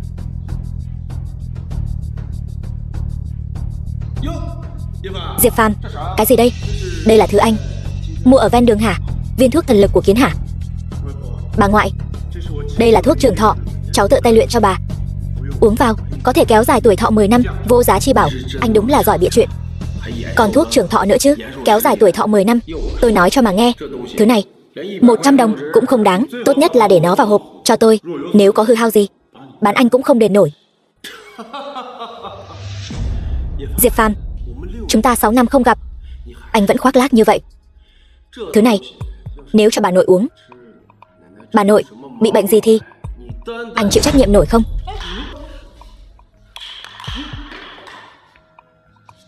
Anh điên hả? Mẹ, thôi được rồi, Diệp Phàm, anh sẽ phải trả giá cho hành vi của anh. Anh bảo tôi trả giá sao? Thân phận của chúng ta khác nhau một trời một vực. Anh chỉ là một tên phế vật, còn tôi là phó tổng giám đốc của tập đoàn Liễu Thị, tập đoàn lớn nhất Giang Thành. Có thể nói là nhất nhân chi hạ, vạn nhân chi thượng. Sao anh có thể khiến tôi trả giá được? Vậy anh có biết ngay cả chủ tịch của tập đoàn Liễu Thị các người, Liễu Bảo Quốc, trước mặt tôi cũng phải ngoan ngoãn chắp tay. Vậy anh giỏi quá ha. Anh nói vậy thì chủ tịch của chúng tôi đến đây còn phải quỳ lại anh. Anh cũng xứng sao? Anh cũng xứng nhắc đến tên của chủ tịch chúng tôi trước mặt chủ tịch của chúng tôi. Anh còn không bằng một con cờ hó. Vậy anh có tin tôi gọi điện ngay cho chủ tịch của các người, bảo ông ta đích thân đến đây cụng ly với tôi không? Diệp Phàm, đủ rồi. Rốt cuộc cậu muốn giả vờ đến bao giờ? Tôi giả vờ? Tôi giả vờ cái gì? Cậu thật là cao ngạo viễn vông, tâm cao khí ngạo. Cậu không thể nào thực tế một chút, từng bước là một người tốt sao? Đợi đến khi các người biết được thân phận thật sự của tôi, sẽ chỉ biết cúi đầu trước tôi. Cậu có thân phận gì? Mợ chẳng lẽ không thể tin tưởng tôi một lần sao? Tôi làm sao tin tưởng cậu được? Diệp Phàm, cậu chính là một tên khốn nạn, cầm thú. Vợ, đây rốt cuộc là chuyện gì đã xảy ra vậy? Ông có biết Tuyết Nghi hôm nay tại sao không đến không? Nó nói với tôi cậu ấy đã cưỡng bức nó. Diệp Phàm, nó là em họ của cậu đấy. Sao cậu có thể ra tay được? Tôi không có. Mợ nghe cháu giải thích. Cậu giải thích cái gì? Tuyết Nghi đã nói hết với tôi rồi. Tôi vốn dĩ không muốn nói, nhưng mà chuyện này giống như một tảng đá lớn đè nặng trong lòng tôi, đè đến mức tôi thở không nổi. Cầm thú, xúc sinh, đó là em họ của cậu đấy. Sao cậu có thể làm ra chuyện như vậy với em họ của mình? Cậu còn là người nữa không? Con trai, đây rốt cuộc là chuyện gì vậy? Nhà chúng ta tuy nghèo, nhưng con cũng không thể làm chuyện như vậy với em họ của con. Mẹ, con bị họ vu oan. Ai vu oan ngươi? Con gái tôi dùng trinh tiết của mình để vu oan cho ngươi sao? Thôi được rồi, đừng cãi nhau nữa. Xuân Hoa, con có thể nói rốt cuộc là chuyện gì đã xảy ra không? Hôm đó là sinh nhật của Tuyết Nghi. Nó uống say quá. Tuyết Nghi nói với con là Diệp Phàm cõng nó về. Diệp Phàm còn cởi đồ của nó. Chuyện sau đó Tuyết Nghi nói nó không nhớ nữa. Diệp Phàm, cháu hãy thề trước liệt tổ liệt tông, rốt cuộc cháu đã làm hay không? Liệt tổ liệt tông chứng giám. Diệp Phàm, tôi nếu có mạo phạm Dương Tuyết Nghi sẽ bị trời đánh 5 thây. Sao cậu lại thừa nhận? Tôi biết loại người hạ lưu vô sỉ như cậu sao có thể thừa nhận đã khinh bạc con gái tôi chứ. Tuy nhiên cậu không thừa nhận cũng không sao, tôi có bằng chứng. Cái bật lửa này có phải của cậu không? Trên này có dấu vân tay của cậu, là của tôi. Diệp Phàm, cháu còn gì để nói nữa không? Sự việc là như thế này. Hôm đó Tuyết Nghi uống say quá. Tôi thấy Vương Vũ và Lưu Cường kéo cô ấy vào xe. Thế là tôi bám theo sau bọn họ. Đợi đến khi họ về nhà, Tôi phát hiện ra họ có ý đồ xấu với Tuyết Nghi. Chính tôi đã cứu cô ấy, sau đó đưa Tuyết Nghi về nhà. Còn tại sao tôi lại ôm Tuyết Nghi? Là bởi vì bọn họ đã bỏ thuốc Tuyết Nghi. Tôi cởi đồ của Tuyết Nghi là bởi vì tôi phải giải độc cho cô ấy. Được. Bịa đặt. Cậu bịa đặt giỏi thật đấy. Cậu còn biết luyện đan, cậu còn biết giải độc nữa. Cậu định phi thăng thành tiên hả? Cậu là thần tiên trên trời sao? Được lắm, Diệp Phàm. Cậu không những không thừa nhận cưỡng bức con gái tôi, mà còn vu oan cho Vương thiếu gia. Tôi thấy nên đưa cậu đến đồn cảnh sát. Thật hay giả? Gọi Vương Vũ đến đây là biết ngay. Được. Bây giờ tôi sẽ gọi điện cho Vương Vũ. Nhưng mà tôi nói trước, nếu chuyện này thật sự là do cậu làm, tôi sẽ báo cảnh sát. Tùy mợ. Alo, Vương thiếu gia phải không? Hôm nay là sinh nhật 80 tuổi của mẹ bác. Cậu xem có rảnh đến đây một chuyến không? Cái gì? Sinh nhật 80 tuổi của mẹ bác? Chuyện này sao? Sao không nói sớm với tôi? Tôi chưa chuẩn bị gì cả. Được rồi, bác gửi địa chỉ vào điện thoại cho tôi sẽ đến ngay. Bác trai, bác gái, thật ngại quá. Không ai báo cho tôi biết, đến muộn rồi. Tôi tự phạt một ly.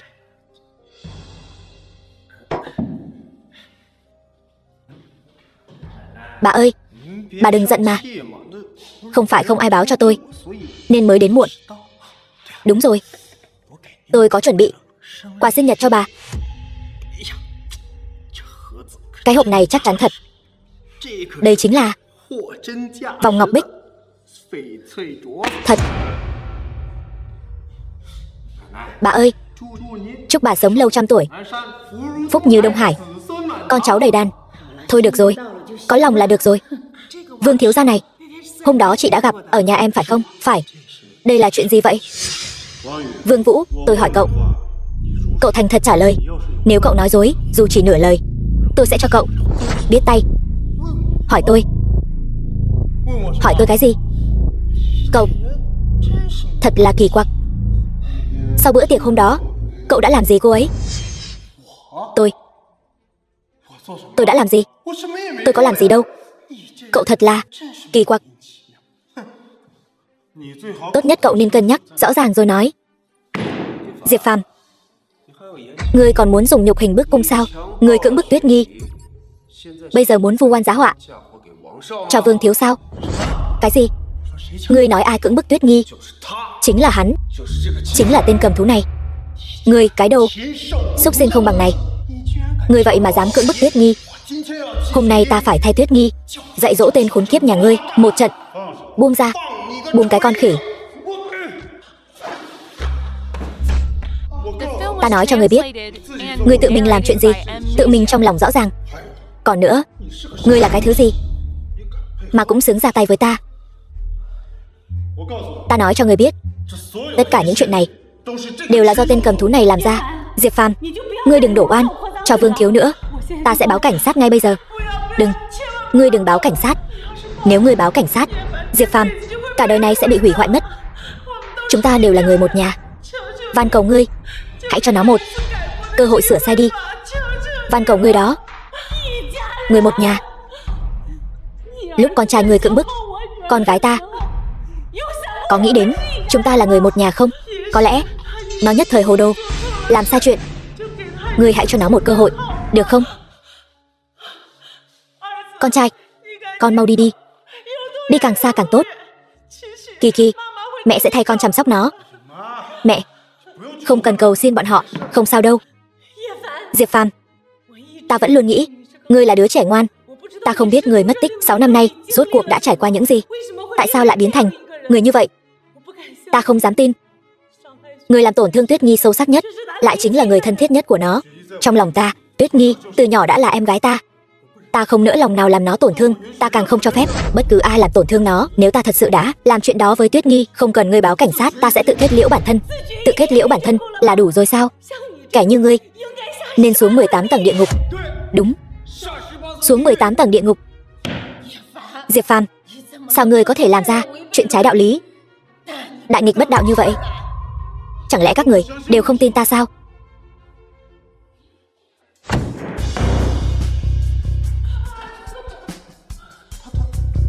Sao hắn lại có sức mạnh lớn như vậy?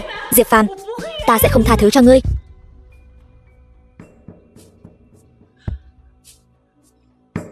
Hoa Thần Y, sao ngài lại đến đây? Thật thất lễ quá. Ta dĩ nhiên là đến mừng thọ Dương lão thái quân. Tinh thần của Dương lão thái quân vẫn dồi dào như vậy. Chúc ngài sống lâu như núi Nam. Đa tạ. Đây là dược liệu đặc sản Tây Tạng, đông trùng hạ thảo, cũng là hàng mới về của tiệm thuốc chúng tôi, số lượng rất ít. Loại thuốc này có thể kéo dài tuổi thọ.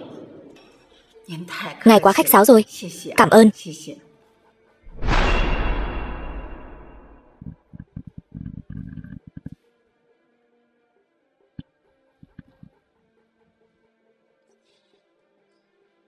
Không thể nào. Không thể nào. Là thật. Không ngờ lão phu còn sống mà lại được gặp bảo bối này. Lão phu mất cũng không tiếc. Chân phẩm tuyệt thế. Hoa Thần Y, viên thuốc này thật sự hữu dụng sao? Lão thái quân, viên thuốc này là do ai bào chế? Mau đưa ta đi gặp hắn. Xin ngài. Tôi quỳ xuống cho ngài cũng được. Hoa Thần Y, rốt cuộc là chuyện gì vậy? Viên thuốc này là thần đan thượng cổ, diên thọ đơn. Uống một viên có thể kéo dài tuổi thọ 10 năm. 10 năm. Ta cũng chỉ thấy trong cổ tịch, hiếm như lông phượng sừng lân. Những năm nay ta vẫn luôn dốc sức tìm hiểu công thức của loại đan dược này. Ta dám dùng tính mạng bảo đảm viên thuốc này giá trị không dưới 100 triệu. Không. Chờ đã. Không thể nào. Hoa Thần Y, ông nhất định là nhầm rồi. Hay là ông xem lại đi. Nghịch tử, viên thuốc này có thể khiến ta sống thêm 10 năm. Vậy mà ngươi lại phá hủy nó. Ngươi, cháu cũng không biết. Đúng rồi, nhất định là Diệp Phàm trộm. Là hắn ta trộm. Mọi người đã nghe nói về Tiệt Tiên Tôn chưa? Tiệt Tiên Tôn, lão thân có nghe nói qua. Nghe nói vị tiên tôn này rất lợi hại. Đó là điều đương nhiên. Tiên tôn đại nhân nghe nói có bản lĩnh triệu hồi thiên lôi, lật tay thành mây, úp tay thành mưa. Bản lĩnh vô cùng cao cường. Vương gia chúng tôi thư mời dự tiệc tiên tôn này. Thật trùng hợp. Vương gia cũng có. Lợi hại. Vương gia quen biết tiên tôn, nhất định sẽ bay cao bay xa. Ta không cầu quen biết tiên tôn, ta chỉ cầu quen biết khách mời. Trong tiệc tiên tôn là đã mãn nguyện rồi. Khách mời trong tiệc tiên tôn có những khách mời nào? Trước tiên là tứ đại gia tộc Giang Thành, sau đó là Dược Vương các đế đô, Cương gia đế đô, Thiệu gia đế đô. Trời ơi, tam đại gia tộc đế đô, Giá Lâm Giang Thành. Vị tiên tôn này thật sự là thần thông quảng đại. Lão thân, giá mà có cơ hội diện kiến tiên tôn thì tốt biết mấy. Chuyện này dễ thôi. Vương gia chúng tôi có 2 tấm vé vào cửa. Chúng tôi tặng bà 1 tấm. Bà có thể vào trong. Chúng tôi biết nói gì đây. Thật sự quá cảm tạ. Cảm tạ gì chứ? Với mối quan hệ giữa tôi và Tuyết Nghi, chúng ta sau này đều là người một nhà cả. Đừng khách sáo. Phải rồi, không thể để Diệp Phàm đi được. Tôi ghét nhất loại kẻ cưỡng bức này. Chuyện này cậu cứ yên tâm. Diệp Phàm đã bị tôi đuổi ra khỏi nhà rồi. Cha, con dò la được một tin quan trọng. Đừng vội, từ từ nói. Có tin gì? Vị Diệp tiên tôn kia nghe nói đang ở biệt thự đế vương. Đó là lễ vật ra mắt mà Liễu gia tặng cho ngài ấy.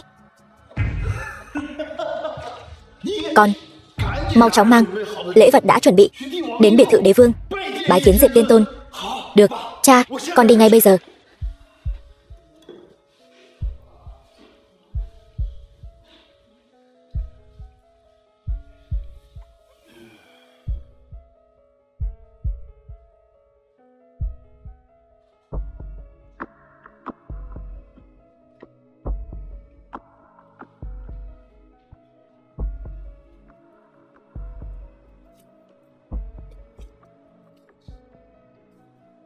Có chút thú vị. Rõ ràng bên trong có người, nhưng ta lại không thể nào nhận ra người này ở đâu. Triệu gia Triệu Vân Hiên bái kiến tiên tôn. Cút.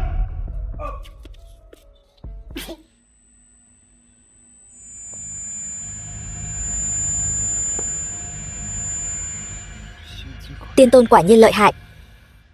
Chỉ một tiếng sư tử hống đã đánh ta trọng thương. May mà có hộ mạnh ngọc bội cha tặng, nếu không ta chắc chắn đã mất mạng. Bây giờ ta nhất định phải khiến ngươi quy phục Triệu gia ta. Sao rồi? Gặp được tiên tôn chưa? Không. Cái gì? Tiên tôn thật sự là cao nhân ẩn mình, nhưng chỉ cách một cánh cửa. Ngày ấy chỉ một tiếng sư tử hống đã đánh bay con, ngay cả hộ mạnh ngọc bội cũng vỡ nát. Cái gì? Sao có thể như vậy?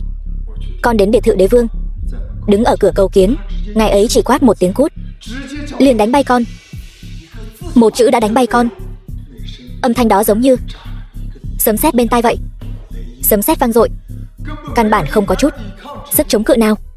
Lẽ nào tiên tôn đã đạt đến Nguyên Anh cảnh? Vậy tại sao ngài ấy lại vô cớ ra tay với con? Có lẽ là ngài ấy đang tâm trạng không tốt. Hỗn xược. Tiên tôn tu luyện nhiều năm, tâm cảnh khác người thường. Chắc chắn là con đã đắc tội với tiên tôn. Cha, con còn chưa gặp tiên tôn, lấy đâu ra mà đắc tội với ngài ấy? Chuyện này thật kỳ lạ. Cha, đừng nghĩ nhiều nữa. Ngày mai là tiệc tiên tôn, mọi chuyện tự nhiên sẽ sáng tỏ thôi. Nhà họ Dương mời lối này. Không ngờ nhà chúng ta lại có thể ở tiệc tiên tôn, ngồi được vị trí tốt như vậy.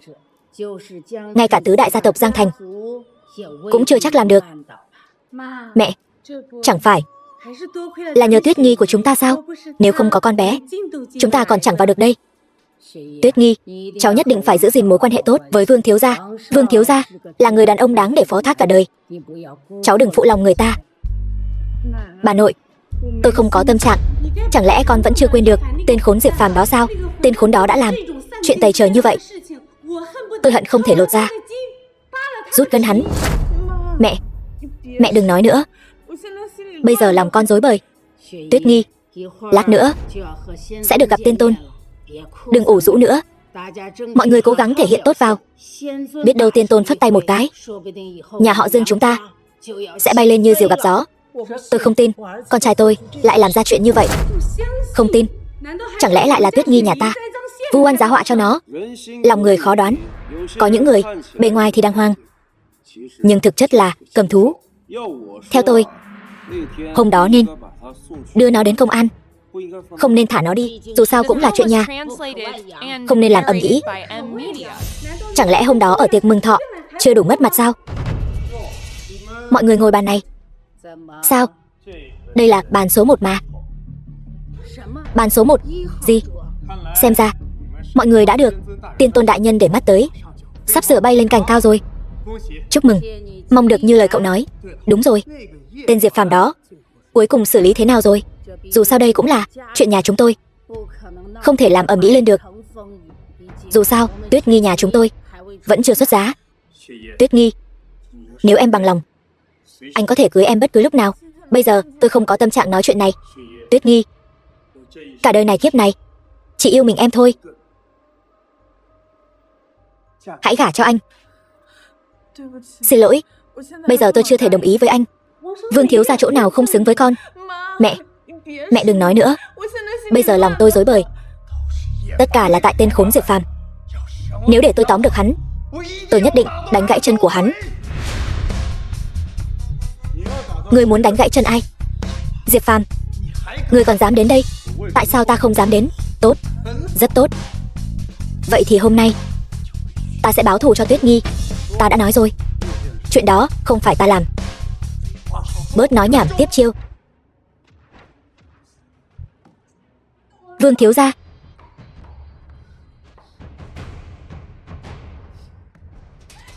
Diệp Phàm, ngươi quá đáng lắm rồi. Diệp Phàm, ngươi rốt cuộc có làm hay không chuyện đó? Thi vận, ngay cả muội cũng không tin ta sao? Bây giờ nhân chứng vật chứng đều có đủ, ngươi bảo ta làm sao tin ngươi được? Chờ một chút, sự thật sẽ rõ ràng. Diệp Phàm, ngươi không có thiếp mời, làm sao lọt vào được đây? Còn phải nói sao? Chắc chắn là bám theo nhà họ Dương mà vào đây. Ta đến đây cần gì thiếp mời? Không cần thiếp mời.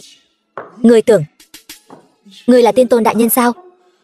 Nói đúng lắm, Ta chính là Diệp Tiên Tôn. Ngươi là thằng khốn, đồ cầm thú không bằng. Ngươi còn dám nói mình là tiên tôn. Ngươi không sợ mất đầu sao? Mất đầu? Kẻ mất đầu là ngươi mới đúng. Ngươi nói vậy là có ý gì? Ta không nói đùa. Cái đầu của ngươi thực sự sắp rơi rồi đấy. Đây là tiên tôn yến. Đừng có mà nói nhảm. Ta cho ngươi 3 giây cuối cùng. Nói cho ta biết ai đã cưỡng bức Tuyết Nhi. Ta không biết. Kẻ cưỡng bức Tuyết Nhi không phải là ngươi sao? Ngươi tên Đô Đê Tiện.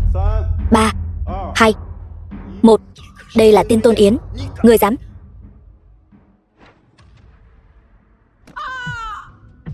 Sát hại người. Đệ đệ Diệp Phàm, ngươi thật là độc ác. Lại dám ở tiên tôn yến sát hại người. Ngươi sắp mất mạng rồi. Ta mất mạng? Ta đây không phải vẫn sống sờ sờ đây sao?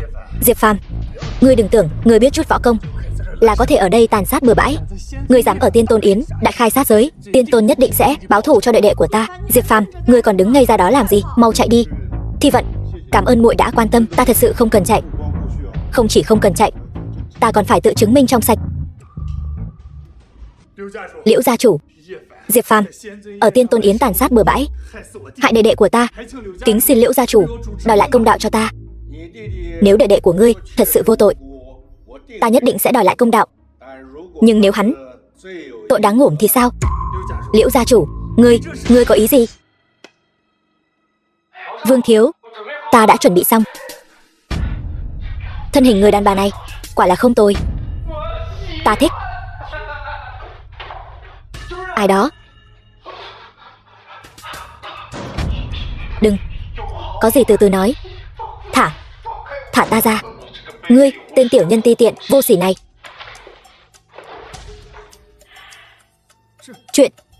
Chuyện này sao có thể? Bây giờ xem ra sự thật đã rõ ràng. Vương Vũ là tội đáng ngủm, còn Diệp Phàm là trừ hại cho dân.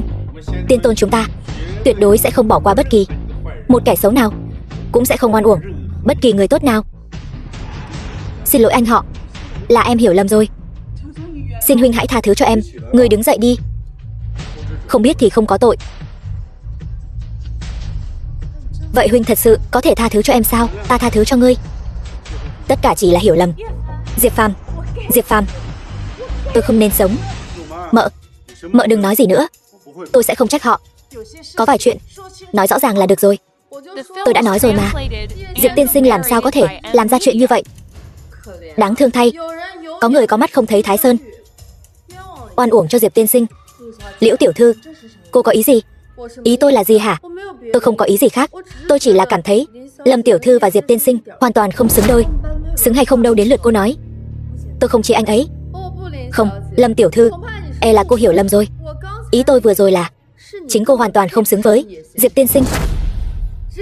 Chỉ có người như tôi, thiên chi kiêu nữ, mới xứng với Diệp tiên sinh. Cha tôi là thủ phủ Giang Thành. Liễu gia chúng tôi lại là đại gia tộc đứng đầu Giang Thành, tài sản chục tỷ, nhân mạch chính trị thương mại lại càng nhiều vô số kể. Cô nói đi, dùng điều kiện gì mới có thể nhường Diệp tiên sinh cho tôi?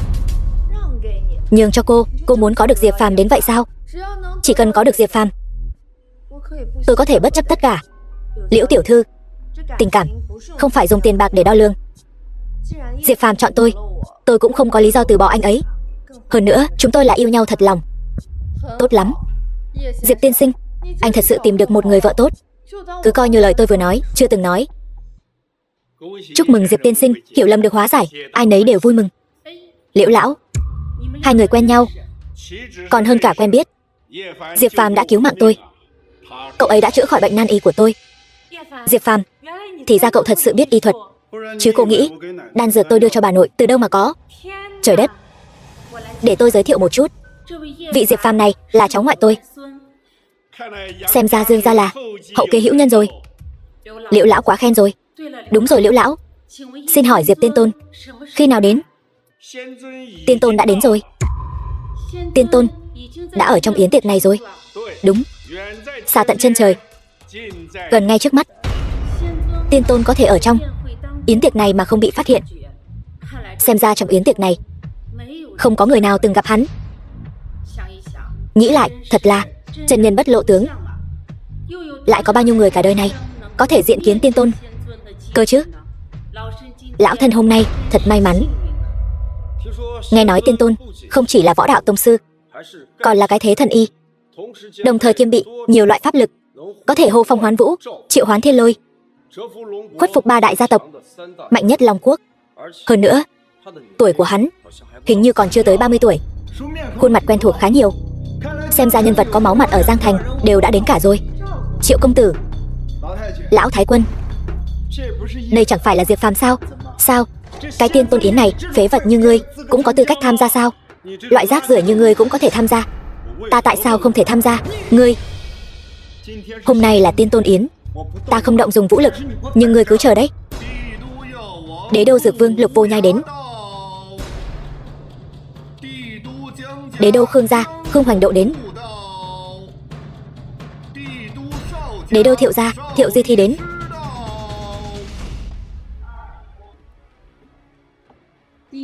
Ba đại gia tộc đế đô, Giá Lâm tiên tôn yến. Xem ra Giang Thành sắp đổi thay rồi. Đây chẳng phải là vì vị Diệp tiên tôn kia sao? Hắn là lục địa chân tiên ở Cửu Châu Long Quốc, có thể nói là vô địch thiên hạ.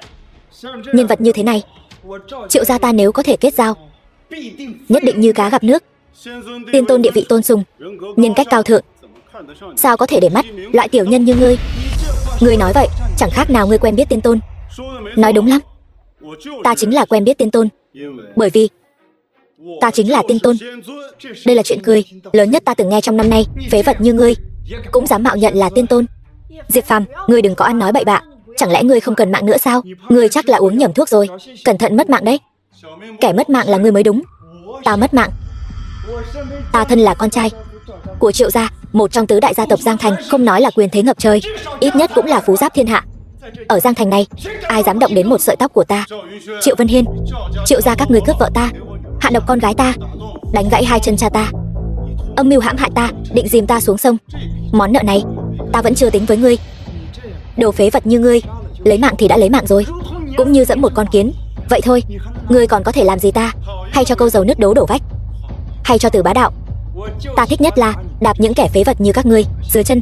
Ta nói thật cho ngươi biết, đợi ta nịnh bợ được Diệp tiên tôn, thứ nhất sẽ ra tay với ngươi.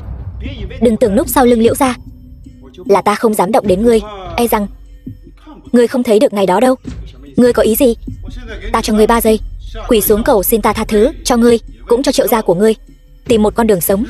Nếu ta không hiểu sai, ta không lập tức quỳ xuống xin lỗi, ngươi sẽ diệt Triệu gia ta, phải không? Không sai, thật lợi hại.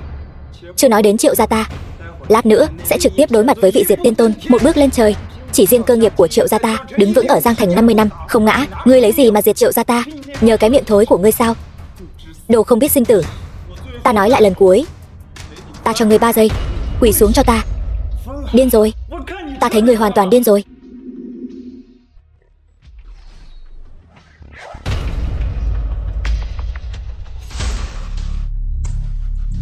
Sát hại người rồi. Ngươi, con trai Diệp Phàm đồ khốn, dám ở tiên tôn yến lấy mạng người trước mặt mọi người. Ngươi xong đời rồi. Ta xong đời rồi. Ta đây không phải vẫn còn sống sờ sờ đứng trước mặt ngươi sao? 3 vị gia chủ Diệp Phàm hắn trên tiên tôn yến đại khai sát giới, các vị nhất định phải làm chủ cho ta. 3 vị gia chủ nói cho hắn biết, ta là bọn ta tham kiến tiên tôn. Cái gì? Diệp tiên tôn? Đúng vậy, hắn chính là nhân vật chính. Tiên tôn yến lần này Diệp Phàm hắn còn có một cái tên khác, gọi là Diệp Bắc Huyền, còn gọi là Bắc Huyền tiên tôn. Diệp Phàm, ngươi thật sự là Bắc Huyền tiên tôn? Sự đã đến nước này, ta cũng không giấu nữa. Đúng vậy, ta chính là Diệp Bắc Huyền. Cái gì? Chuyện này sao có thể như vậy? Không thể nào. Mới chỉ 6 năm. 6 năm hắn làm sao có thể trở nên như vậy? Trong mắt ngươi là 6 năm, ở chỗ ta là 6.000 năm. 6.000 năm này ta dẫm lên núi xương trắng, biển máu núi thây, tổng cộng trải qua 18.954 kiếp mới tu được cảnh giới tiên tôn. Ta không tiếc phế bỏ toàn bộ tu vi, chỉ vì đợi đến ngày này. Ta muốn đích thân chém cái lão tặc này. Ngươi nói cái gì? Triệu gia, ngươi ném ta xuống sông, bá chiếm thê tử của ta, đầu độc nữ nhi của ta, đánh gãy chân phụ thân ta. Tất cả những điều này đều là ngươi đứng sau chủ mưu. Ta không báo mối thù này, thể không làm người. Diệp Phàm, không. Diệp Bắc Huyền, không. Diệp Tiên Tôn, ngươi tha cho ta đi. Ngươi tha cho ta cái mạng này đi. Ta kiếp sau làm trâu cho ngươi. Ngươi muốn ta làm gì, ta liền làm cái đó. Làm người không tốt sao? Sao cứ phải làm súc vật? Kiếp sau đi. Chúc mừng Tiên Tôn, công đức viên mãn. Thi Vận, ta đã nói sẽ hứa cho nàng một đời vinh hoa. Lần trước ta nợ nàng một lần cầu hôn, lần này bù lại cho nàng. Lâm Thi Vận, lấy ta nha. Ta đồng ý.